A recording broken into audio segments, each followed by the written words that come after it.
ఓం నమ శివాయ. మనం పరమేశ్వరుడి అష్టోత్తర శ్లోకం గురించి పార్వతీదేవి నారాయణుని అడగడం దగ్గర ఆగాం. అయితే పరమేశ్వరుడు అందరికంటే మొట్టమొదట పుట్టినవాడు. లలితా సహస్రనామంలో నిత్య యౌవన అని ఒక పేరుందని, ఆవిడ పూర్వజ అని. పూర్వజ అంటే అందరికంటే ముందు పుట్టిందని. అందరికంటే ముందు పుట్టిన దానికంటే ముందు పుట్టినవాడు పరమేశ్వరుడు. అయితే ఈవిడ అందరికంటే ముందు పుట్టినప్పటికీ వృద్ధురాలు అవ్వట్లేదు. అందుకే లలితా సహస్రనామం చెప్తూ ఉంటాం కదండి, తపో నోడుపమండల అని. ఆవిడకి ఆభరణాలు ఆయన. చిత్రం వటతరోర్మూలే వృద్ధ శిష్య గురుర్యువ గురోస్తు మౌనం వ్యాఖ్యానం శిష్యాస్తు చిన్న సంశయా గురువే సర్వలోకానాం భిషజే భవరోగిణాం నిధయే సర్వ విద్యానాం దక్షిణామూర్తియే నమః అంటాం. దక్షిణామూర్తి స్తోత్రంలో 12-14 శ్లోకాలు. చుట్టూ కూర్చున్న వాళ్ళు వృద్ధులైన శిష్యులందరూ వృద్ధులైపోయారు. గురువు అందరికంటే చిన్నవాడు, యువకుడైన దక్షిణామూర్తి. కాలంలో వచ్చి కాలంలో వెళ్ళిపోకుండా ఎలా ఉండాలో తెలుసుకోవడానికి ఆయన దగ్గరకు వచ్చారు. ఆయన కాలానికి లొంగినవాడు కనుక ఎప్పుడూ యువకుడిగా ఉంటాడు. వారికి వికారాలు లేవు కదండి, వాళ్లలో నుంచి వచ్చి వాళ్లలోకి వెళ్ళిపోతూ ఉంటాయి. శంకరాచార్యుల వారు పరమశివతత్వాన్ని ఆవిష్కరిస్తూ స్తోత్రం చేశారండి. బ్రహ్మమస్త కావలి నిబద్ధే నమః శివాయ. పరమశివుడు పుర్రెలమాల మెడలో వేసుకుని తిరుగుతాడు అన్నారు. పుర్రెలమాల ఎందుకు వేసుకోవడం అంటే చేతకాక వేసుకున్నవాడు కాదు. పునుకల పేరు కంఠమున భూరి భుజంగమున భూషణముగా అనయముగా భస్మధారణము అద్రి నివాసము మేరువిల్లుగా అనువుగా దంతి చర్మము హస్తమునందు కపాల శూలముల్ పడివడి దళతు శంకర కృపావరు రూపమును ఆశ్రయించెదన్. ప్రాణులను సృష్టి చేయమని బ్రహ్మగారిని సృష్టించి ఒక పదవిలో కూర్చోబెట్టి సృష్టి చేయించాడు. కాలంలో బ్రహ్మగారు కూడా పడిపోయారు. అయ్యో, నేను మొదట సృష్టించి అందరినీ సృష్టి చేయమన్న ప్రాణి చాలా కూడా నేల మీద పడిపోవడమేనా అని అందరిలా రుద్రభూమిలో పడిపోకూడదని దాన్ని తీసి తన తడవకి గుచ్చి గౌరవంగా మెడలో వేసుకున్నారు. బ్రహ్మస్థ కావళి నిబద్ధే నమః శివాయ. అలా బ్రహ్మగారి గౌరవార్థం వేసుకున్న మాల ఎంతో పెద్దదైపోయిందిట. అంటే ఎంతమంది బ్రహ్మలు వెళ్ళిపోయారో లెక్కలేదు. ఆయన మాత్రం సాక్షిగా ఉండిపోయారు పరమేశ్వరుడు. మేకలు వేయింజన్నను భాసురముగా నొక్క కోతి వర్ణం బెక్కున్ ఆ కోతుల వేయింజన్నను కోకోయని కొక్కి నొక్క కోయని కూసెన్ అంటారు జానపదులు. ఆయన శాశ్వత అంటే ఆయన శాశ్వతుడుగా ఉన్నాడు. ఆయన కదలిక లేనివాడు, కాలానికి లొంగక ఎంత కాలస్రవంతిలోనూ వెళ్ళిపోనివాడు, నిత్యుడు, ఎప్పుడూ ఉండేవాడు. నిత్య శుద్ధ బుద్ధ పరిపూర్ణ సచిదానందాద్వైత పరమ ప్రకాశాయ పరమశాంత ప్రకాశాయ తేజోరూపాయ తేజోధిపతియే అంటుంది కవచం. రుద్రకవచంలో అంటాం కదండి మనం. అటువంటి స్వరూపం ఉన్నవాడు, 6 వికారాలు లేనివాడు. ఆయనకి వికారాలు లేకపోతే మన వికారాల సంగతి ఏమిటి అంటే, ఎవరాయన కాళ్ళని పట్టుకుంటారో వాళ్ళకి వికారాలు లేకుండా చేయగలవాడు. ఆయనని అంత అలా ఆశ్రయించిన వాళ్ళని ఆయనగా మార్చేయగలిగినవాడు. ఆయనలో కలిపేసుకోవాలంటే చావు పుట్టక ఉండకూడదు, మోక్షం వచ్చేయాలి కదండి. జగత్తుగా ఉండకూడదు అంటే పుట్టకూడదు, చావకూడదు. అదే కదా సత్యం. పుట్టకుండా చావకుండా ఉండాలంటే పుట్టేటట్లు చేసేవాడు మన్మథుడు, చనిపోయేటట్లు చేసేవాడు యమధర్మరాజు.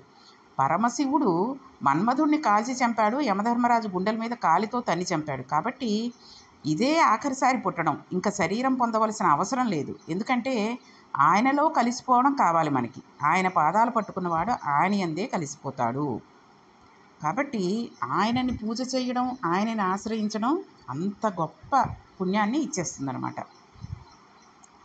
శివభుజంగ స్తోత్రంలో శంకర భగవత్పాదులు ఎవరు ఈ స్తోత్రం చదివి పట్టుకుంటున్నారో వారు ఈశ్వరుని యందే కలిసిపోతున్నారు అంటారు. మళ్ళీ పుట్టడం, ఈ అల్లరి గొడవ ఏమీ ఉండవు, షడ్వికారాలు ఉండవు. ఉండని స్థితి కల్పించగలిగిన ఆయనకి శివ అని పేరు. అందుకనే మనం రోజు ఒక్కసారి నిత్యశుద్ధ బుద్ధ పరిపూర్ణ సచిదానందాద్వైత పరమ ప్రకాశాయ పరమశాంత ప్రకాశాయ తేజోరూపాయ తేజోధిపతియే అని అనుకోవాలి. శివ అన్న మాటకి అమర కోసం వ్యాఖ్యానం చేస్తూ శ్రేయ శివం భద్రం కళ్యాణం మంగళం క్షేమం. శ్రేయ శివం భద్రం అంటే క్షేమం, శుభం, మంగళం, కళ్యాణం, కుశలం కల్పించగలవాడు ఎవడో ఆయనకి శివ అని పేరు. ఎవరు శివుడు అంటే మనకు శ్రేయస్సుని ఇచ్చినవాడు శివుడు. శ్రేయస్సు ఎక్కడి నుంచి వస్తుందండి? శివానుగ్రహంగానే వస్తుంది. శ్రేయస్సు అంటే అర్థం ఏంటంటే ఇవన్నీ మనం పర్యాయ పదాలుగా వాడుతూ ఉంటాం కానీ ఏ పదానికి ఆ పదం అర్థం మారిపోతూ ఉంటుంది. శ్రేయస్సు అంటే కాలంలో మనం సంకల్పించిన మంచి పని జరగడానికి కావలసిన అనుకూల్యమైన స్థితి ఏర్పడడం. దానికి శ్రేయస్సు అని పేరు. అంటే మనం ఏదైనా ఒక పని చేద్దామంటే ఆ పని చేయడానికి కావలసినటువంటి పరిస్థితులు అక్కడ మనకి కలిగి ఉండడం. సంకల్పించిన ధార్మికమైన మంచి పని ఏ విఘ్నము లేకుండా చాలా చక్కగా జరిగేటట్లుగా జరిపించగలిగిన అనుగ్రహం ఎవరి నుండి ప్రసరిస్తుందో ఆయనకి శివుడు అని పేరు. శివానుగ్రహం లేకపోతే సంకల్పించిన కార్యం మంచిదైనా అయిందనిపిస్తాడు కానీ దాని ప్రయోజనం చాలామందికి అందే అవకాశం ఉండదు. ప్రతిబంధకం అలా ఏర్పడిపోతూ ఉంటుంది. చూడండి, చాలామంది ఏదో ఒక హోమం చేద్దామనో, యాగం చేద్దామనో, ఏదో పూజ చేసుకుందామనో అనుకుంటూ ఉండడం. అది భగవంతుడి కృప ఉందంటే చక్కగా అనుకున్న వాళ్ళకంటే ఎక్కువ మంది వచ్చి చూసి చాలా బాగా చేశారండి, ఎంతో అదృష్టం మాకు కూడాను, చూడగలిగాము అనుకుంటూ ఉంటారు. అదే గొప్పకపోయో లేకపోతే అందరి దగ్గర మెప్పు పొందుదామనో చేసిన కార్యక్రమాన్ని ఆయన ఇష్టపడలేదనుకోండి, ఆ రోజు అందరూ వస్తామన్న వాళ్ళు కూడా ఆగిపోయి ఏదో కారణం చెప్పి రాలేకపోయామండి అని చెప్తూ ఉంటారు. కాబట్టి శ్రేయస్సు అంటే అటువంటిదన్నమాట. భద్రం అంటే ఉన్నది ఉండటం భద్రం, ఉన్నది ఉండకుండా పోతే భద్రత లేదని గుర్తు. ఇది శివానుగ్రహం వల్లనే వస్తుంది. శివం అన్నది చాలా పెద్ద మాట అండి. శివ శివ అనరాదా అని పెద్దలు శివ శివ శివ శివ అంటూ ఉంటారు. కాబట్టి శ్రేయం శివం భద్రం. కాబట్టి భద్రం అంటే మన ఆరోగ్యం మనం భద్రంగా ఉండాలి, మన ఇంట్లో ఉన్న వస్తువులు మనకు భద్రంగా ఉండాలి, మన మాంగళ్యం భద్రంగా ఉండాలి, మన ఐదోతనం భద్రంగా ఉండాలి, మన కడుపు చలవ భద్రంగా ఉండాలి. ఇవన్నీ ఉండాలంటే పరమేశ్వరుని అనుగ్రహం ఉండాలి. కాబట్టి శివ శివ శివ శివ అనుకుంటూ ఉంటే ఆయనే చూసుకుంటూ ఉంటాడు, అంత భద్రత కల్పిస్తూ ఉంటాడు. దూర్చటి గారు అంటారు, పవి పుష్పంబగు నగ్ని మంచుగు నకూపారంభు భూమి స్థలం బహుశత్రుం దతమిత్రుడౌ విషము దివ్యాహారమౌ నెన్నగా నవీన మండలి లోపలన్ శివశివేత్యా భాషణోల్లాసికిన్ శివనీనామం సర్వవస్యకరమౌ శ్రీకాళహస్తీశ్వర అంటారు. శివం అన్న మాటకి అర్థం ఎప్పుడూ మూడు నడుస్తూ ఉంటాయి.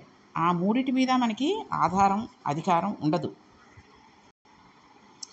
కాలోహి బలవాన్ కర్త సతతం సుఖదుఃఖయో నరాణాం పరతంత్రాణం పుణ్యపాపానుయోగతః కాలః కలయతామహం అంటారు గీతాచార్యుల వారు.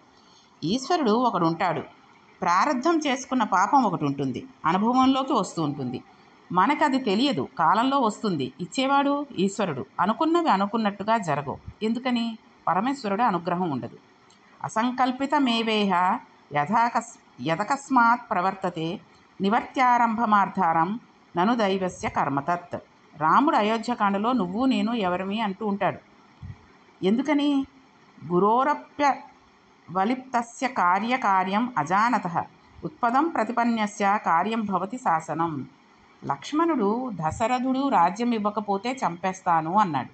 రాముడు నిన్న రాజ్యం ఇస్తానన్నది నాన్నగారే, ఇస్తానంటే నాన్నగారికి జై అన్నాం. ఇవాళ అడవికి వెళ్ళమన్నది నాన్నగారే, అప్పుడు చీకొడతామా?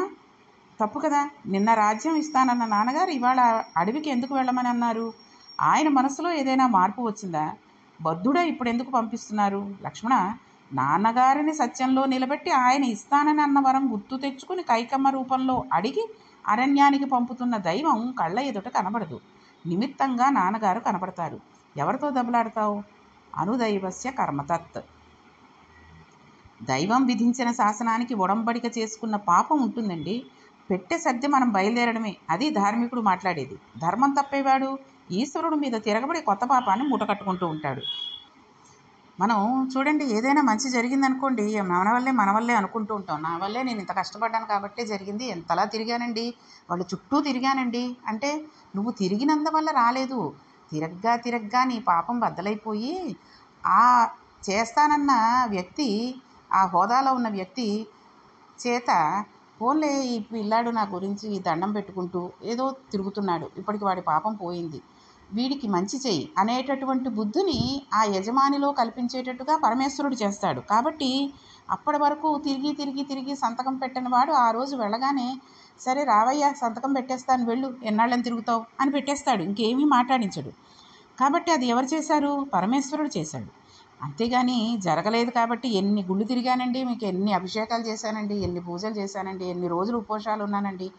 ఒక్కరోజు కూడా ఆయనకి ఒక్క చిన్న పని చేయించమంటే, ఒక చిన్న సంతకం పెట్టించమంటే ఈయనకి కరుణ లేదు. ఏం భగవంతుడండి బాబు అని అనేసుకుని, ఇన్నాళ్ళు నేను తిరిగాను కాబట్టి ఈ పని నా వల్ల అయ్యింది అనుకునేవాడు ఇంకొంత పాపాన్ని మూట కట్టుకునేవాడు అవుతాడు. కాబట్టి ఎన్ని పూజలు చేశాము అంటూ ఉంటారు కాబట్టి అవి చేసి ఉండొచ్చు, కానీ ఇంతకుముందు చేసిన పాపాలు ఏమైపోతాయండి? కాబట్టి అవి అనుభవంలోకి వచ్చాయి అంటే అంతలాగా వచ్చేటట్టుగా పరమేశ్వరుడు చేస్తాడు. ఈశ్వరుడు ఇవి అనుభవంలోకి వచ్చేటట్లు చేయగలిగిన వాడు. ఆయన పాపానికి ఫలితం ఇచ్చినా పోనీలే పాపం పోయిందని ఆయన కాళ్ళే పట్టుకుంటున్నాను అనేవాడు దృఢభక్తి కలిగినవాడు. అందుకే చూడండి, మనకి కొన్ని కొన్ని జబ్బులు ఉంటూ ఉంటాయి. జబ్బులు అంటే అవి చెప్పలేము. మోకాళ్ళ నొప్పులను, పాదాల పోట్లను, కాలు నొప్పును, చేయి నొప్పును, ఎదురు దెబ్బలు తగలడము, లేకపోతే ఏదైనా ఒక అనుకోకుండా గబుక్కున ఏదో పని మీద కిందకి వంగి లేచేసరికి తలకి దెబ్బ తగలడము, ఇలాంటివి జరుగుతూ ఉంటాయి. జరుగుతున్నప్పుడు అబ్బా అనో, అయ్యో అనో, అమ్మ అనో అనకుండా ఈశ్వర అనో, సాయి అనో, పరమేశ్వర అనో, గోవింద అనో అనుకున్నాం అనుకున్న ఆయనే చూసుకుంటాడు, వెంటనే తగ్గేటట్టు చేసుకుంటాడు. అయితే అది తగిలేంత వరకు మనం పరమేశ్వరుని కొలవకుండా ఉండకుండా ఎప్పుడూ భక్తితోటి ఉన్నాం అనుకోండి, మనకి ఏదో పెద్ద దెబ్బ తగలాలి, ఓ పెద్ద యాక్సిడెంట్ అవ్వాలనుకోండి, అదేమీ జరగకుండా తుళ్ళి ఓ రాయి ఎదురు దెబ్బ తగిలి స్కూటర్ మీద ఒక గతుకు ఏదో వచ్చేటట్టు చేసి అది కొంచెం దడ పుట్టించేటట్టుగా, అమ్మో గబుక్కున సడన్ బ్రేక్ వేశారేంటి అన్నట్టుగా ఉండేటట్టుగా చేయించేసి విదిలేస్తాడు. కాబట్టి పరమేశ్వరుడిని ఎప్పుడో మనకి అవసరం వచ్చినప్పుడు కొలవడం కాదు, ప్రత్యేకం ఆయనకు ఒక సమయం పెట్టుకుని చక్కగా రోజు నిత్యము ఆయన పూజ చేసుకుంటూ ఉండాలి, ఆయన తలుచుకుంటూ ఉండాలి. లోకుల్ననుగని మెచ్చని అలుగని లోలోన నిందించని చీకాకున్ పడని మహాత్ముడనని కేలొగ్గని మూకీభావము చేత తిట్టని త్రోయని నీ కారుణ్యము కలిగి ఉంటే అంతే చాలు ఓ శంకర అంటారు శంకర శతకంలో. నాకు ఏదైనా జరగని, నాకు నిమిత్తం లేదు. ఇవాళ చాలా బాగుందన్నవాడు రేపు వీడికేం వచ్చు అన్న రెండూ సత్కారాలే. నీ పాదాలు విడిచిపెట్టకుండా ఉంటే అటువంటి స్థితిని నాకివ్వు, నాకు ఇంకేమీ వద్దు. తుల్య నిందాస్తుతిర్మౌని సంతుష్టో ఏనకేనచిత్ అనికేత స్థిరమతి భక్తిమాన్మే ప్రియో నరహ అంటాడు భగవద్గీతలో కృష్ణ భగవానుడు. పేర్లు మారుతాయి, ఏ పదార్థం చెప్పినా ఒకటే చెబుతుంది. అందుకే శివకేశవుల మధ్య ఎప్పుడూ గొడవలు ఉండవండి, ఒకళ్ళనొకళ్ళు సమర్థించుకుంటారు. శివుడెవరు? ఎవరు కాళ్ళు గట్టిగా పట్టుకున్న కారణం చేత దురితాన్ని అనుభవంలోకి తీసుకువచ్చి ఇచ్చినప్పుడు నా కాళ్ళు ఇంత గట్టిగా పట్టుకుని ఉన్నాడు అనుకునేవాడు. ఇప్పుడు బుద్ధి వచ్చి ఎంతో భక్తితో కాళ్ళు పట్టుకుని ఉండగా ఇంత పెద్ద దెబ్బ కొట్టేయడమా, కొట్టినా నన్నే పట్టుకుని ఏడుస్తాడు, అప్పుడు నేనేం చెప్పను అని భాగవతంలో శ్రీ మహావిష్ణువు బలిచక్రవర్తిని అనుగ్రహించినప్పుడు ఒక మాట అంటారు. నేను ఎందుకు రక్షించానో తెలుసా అండి? పరమేశ్వరుడు విష్ణుమూర్తి అంటాడండి, ఎవ్వని కరుణింపనిచ్చింతని వాని అఖిల విత్తంబు నేను అపహరింతు సంసారు గురుమద స్తబ్దుడై ఎవ్వడు తెగిడి లోకము నన్ను ధిక్కరించు అతడెల్ల కాలంబు అఖిల యోనులు యందు పుట్టుచూ దుర్గతి బొంద పిదప విత్తువయో రూప విద్యాబలైశ్వర్య కర్మజన్మంబు గర్వముడిగి ఏక విధమున విములుడై ఎవ్వడుండు వాడు నా కూర్చి రక్షింపబలయువాడు స్తంభలోభావిన మాన సంసార విభవ మత్తుడై చెడునల్లుడు మత్పరుండు అంటారు భాగవతంలో. వాడి కొరకు రక్షించడం లేదు, నా కొరకు రక్షిస్తున్నానని చాలా చిత్రమైన మాట అన్నారు. ఎందుకో తెలుసా అండి? 3 అడుగులు ఇస్తానని అన్నావు, 2 అడుగులు కొలిచాను, 3 అడుగు ఎక్కడ పెట్టను అంటే తల వంచి నా తల మీద పెట్టమని అన్నాడు. అంత భక్తితో ఉండి తల మీద కాలు పెట్టమని అన్నవాడిని ఏమైనా చేస్తే నేనున్నానని లోకం ఎందుకు నమ్ముతుంది? నమ్మాలంటే వాడిని నా కోసం రక్షించాలి. ఈశ్వరుణ్ణి భక్తులు బంధించి ఆయన ఏమీ చేయలేని స్థితికి తీసుకుని వస్తూ ఉంటాడు. అప్పుడు ఈశ్వరుడు వీడు ఒకప్పుడు తప్పు చేశాడు, ఇప్పుడు ఇంత భక్తి తత్పరుడయ్యాడు, నా పాదాలు పట్టుకున్న వాడికి ఇంత శిక్ష ఎలా వేయను అంటాడు. వెయ్యకపోతే పాపం పోదు. ఇవాళ వాడిని పాము కరవాల్సి ఉండగా గండు చీమ కరిపిస్తాను అనుకుని చీమతో కరిపిస్తాడు. వాడికి తెలియదు ఈశ్వరుడు పాము కుట్టకుండా చేశాడని. వాడు ఈ బాధ పడుతుండగా శివశివ అనుకుంటాడు. ఇది నమశివాభ్యాం మశుభాపహాభ్యాం శంకరాచార్యులు ఉమామహేశ్వర స్తవం చేశారు. అందులో నమశివాభ్యాం సనత్కుమారాభ్యాం నమో నమః శంకర పార్వతీభ్యాం అంటూ నమశివాభ్యాం మశుభాపహాభ్యాం అంటారు. రావలసిన అశుభాన్ని తీసేసి దాని స్థానంలో చాలా తక్కువ కష్టాన్ని మాత్రమే ఇచ్చి రక్షించగలిగిన శక్తి కలవాడెవరో వాడికి శివుడు అని పేరు. శివుడే ఇటువంటి వాడు, విష్ణువు ఇటువంటి వాడు కాదు అని అక్కడికి అర్థం కాదు. ఎందుకంటే శివుడు ఈ కాస్త గండు చీమ కుట్టేటట్టు చేసినా మనం అప్పుడు కూడా అయ్యో బాబోయ్ గండు చీమ కుట్టేటట్టు చేశాడు, ఏం పాపం చేశామో అనుకుంటూ ఉంటాం. కాబట్టి ఒక్క పరమేశ్వరుడే ఇటువంటి వాడు, విష్ణువు కాదు అని కాదు. ఆపదామపహర్తారాం ధాతారాం సర్వసంపదాం లోకాభిరామం శ్రీరామం భూయో భూయో నమామ్యం అంటారు. ఆపదలను తీసేసి వాటి స్థానంలో మనకి సుఖాలనిచ్చేవాడు రామచంద్రమూర్తి. అప్పుడు ఆయన శివుడే అవుతాడు కదండి. అది ఈశ్వర స్థానం. నిర్గుణ నిరంజన నిర్వికార నిత్యశుద్ధ బుద్ధ చైతన్యంలో అలా నిలబడి ప్రకాశిస్తుంది. శివుడు ఏం చేస్తూ ఉంటాడు? ఆయన పాదాలు పట్టుకున్న వాళ్ళు చేస్తున్న కష్టం అనుభవంలోకి వచ్చి కళ్ళమట నీళ్లు పెట్టుకుని గుండెలు బాదుకొని ఏడవకుండా చూస్తూ ఉంటాడు. అందుకే పెళ్లి చేస్తే ఆడపిల్ల చేత గౌరీ తపస్సు చేయిస్తారు. అన్నిటికన్నా ఆడపిల్ల జీవితంలో అత్యంత క్లేశం భర్త కితాబు పుచ్చుకోవడం, అంటే భర్త పొగడడం. భర్త దానికి ఏమీ రాదు, దాని మొహం అంటుంటే ఆమెను ఎంతమంది పొగిడినా జీవితానికి తృప్తి ఉండదు. ఎంత చేతకానిదైనా భర్త హృదయంలో స్థానం పొందిందనుకోండి, లోకంలో ఆమె పూజనీయం అవుతుంది. ఆయనకు ఆవిడంటే పరమ అనురాగం. ఎవరంటే పరమేశ్వరుడికి గౌరీదేవి అంటే అంత అనురాగం. ఆవిడ జోలికి వెళ్ళడమే అంటారు పెద్దలు. ఒక సామెత, మొగుడు చెయ్యని ముద్దు అత్తమామలు పెట్టని గొప్ప లోకంలో రావు అంటారు. భర్త దగ్గర ఆ స్థానం పొందాలి. అంతేగాని వచ్చాడు ఏదో తింటున్నాడు చేస్తున్నాడు, ఎవరి కోసం ఉద్యోగం చెయ్యాలి మగవాడు అన్నాక నేను ఇంట్లో చెయ్యట్లే అంటూ కూర్చోవడం కాదు. వచ్చేసరికి ఆయనకి కావాల్సినవి సమకూర్చి పెట్టి ఆయన చేత మొప్పి పొంది ఆయన మనల్ని కూడా, అంటే భార్యని కూడా గౌరవంగా చూసేటటువంటి స్థానాన్ని పొందగలగడం ఆడదాని యొక్క గొప్పతనం. ఒకసారి శంకరుడు నోరు జారి అన్నాడు, ఆయన తెల్లగా ఉంటాడు, నారాయణుని చెల్లెలు, అన్నగారి పోలిక, ఆవిడ నల్లగా ఉంటుంది.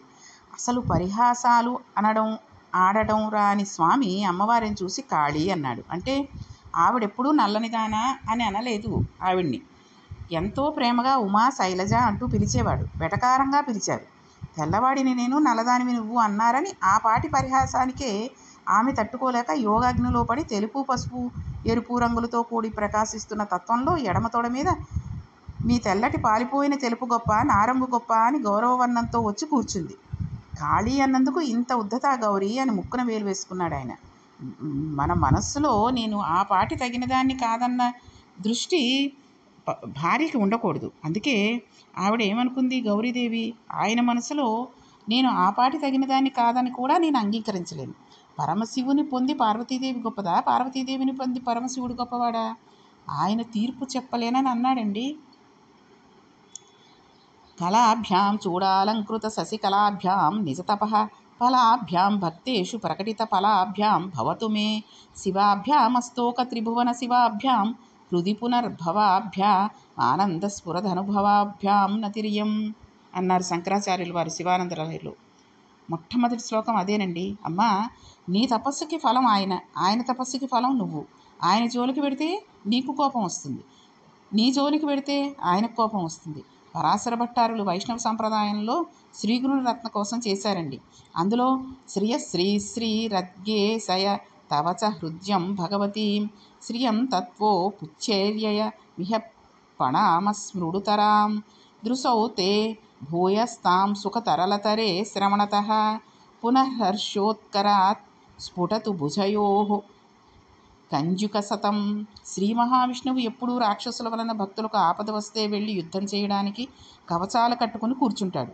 శత్రువులు వచ్చి బాణాలు వేస్తే ఆయన కవచాలు పిట్లిపోయే సందర్భాలు చాలా తక్కువ.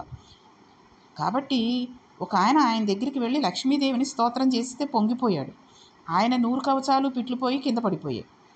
ఆయనని స్తోత్రం చేస్తే కాదు, లక్ష్మీదేవిని స్తోత్రం చేస్తే అంత పొంగు కలిగింది. కాబట్టి పరమేశ్వరుడు విష్ణుమూర్తి రెండూ వేరు కాదు. వాళ్ళు ఆయా రకాలుగా ఉన్నట్టుగా ఉండేటందుకు అమ్మవార్లు కూడా ఎంతో వాళ్ళకి కావలసిన రీతిగా వాళ్ళని అనునయిస్తూ వాళ్ళకి కావలసినటువంటి రీతిలో వాళ్ళు మసులుతూ ఉంటారు. కాబట్టి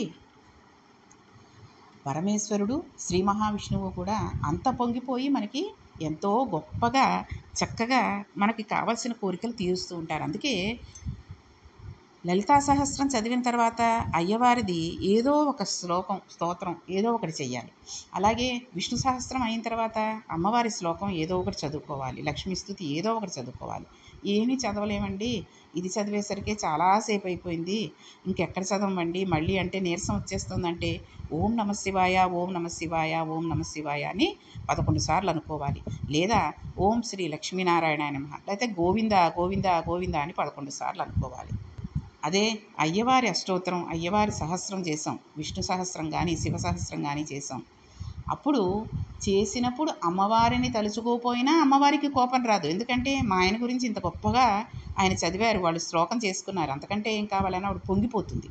కాబట్టి ఎప్పుడూ లక్ష్మీ సహస్రం, విష్ణు సహస్రం అయిన తర్వాత లక్ష్మీదేవికి కొంత పూజ, తర్వాత లలితా సహస్రం అయిన తర్వాత శివుడికి కాస్త పూజ చెయ్యాలి. ఉత్తి అమ్మవార్లవి చదివేసి అయ్యవార్లవి చదవకుండా ఉండడం మాత్రం ఉండకూడదు. అయ్యవార్లవి చదివి అమ్మవారివి చదవకపోయినా ఆవిడ ఏమీ అనుకోదు. కాబట్టి హరిహరలకు ఎటువంటి భేదము లేదు అనే విషయం గురించి మనం చెప్పుకుంటున్నాం. కాబట్టి రేపు ఇంకొంత వివరంగా ఈ విషయాల గురించి మనం తెలుసుకుందాం. ఓం నమ పార్వతీపతి, హరహర మహాదేవ, శంభో శంకర.